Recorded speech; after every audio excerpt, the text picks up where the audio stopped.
Konyo nanti talu tagak tali di skotang sana nan beralamat di simpang ampik terko 1. Konyo lah pernah sana kasiko. Nan alun pernah kasiko lah. Peminum te talu tagak tali. Ado te talu tagak tali, te talu pandan, te talu kurma. Kurma le sana no te talu kurma takur namo itu mah. Ado lo namanya te talu tapai. Kalau nan takur tapai kurma. Jadi tiap malam sana buka jam 2 siang sampai lo beko jam 2 malam dupi sana. Modeko lah tampi di te talu tagak tali di skotang sana. Yo ramai terus sana. Nandak tahu mah, dia nak tahu tapi jangan bertanya jo le dak. Di mana alamatnya Bang Panjulu ye?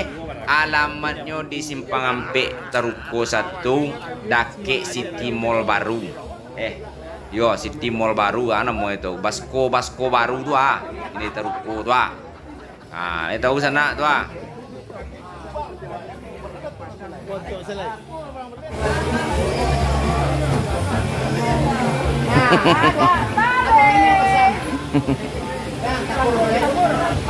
Tagak tali. Jadi bilo sana kapai kasiko. Bilo sana kapai kasiko di bok nongkrong kawan-kawan kasiko adi skotang. Punya rami ya. Kadang-kadang ada dulu hibur-hiburan malamnya tuh sana banyak artis-artis Minang di bok kasiko sana. Macam artis Minang.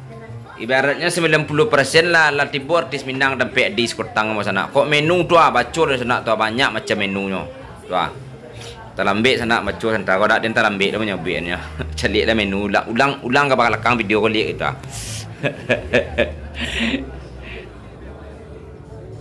Wah yang lebih jauh sih. Awak itu bro. Kau seorang awak nak niwa yang lebih jauh. Tapi si kau tersumpuk lepas. Niwa jadi sumpah awak kurang.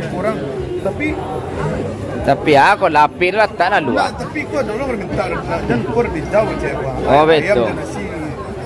Di mana Bali Di skotang. Di skotang. Oh bayu di skotang ya. Sempat buka masuk rumah awak Ya.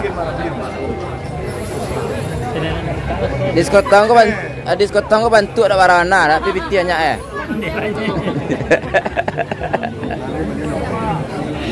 Ya. Ini kan di Bali nak pay di skotang 8 juta balik pay tu.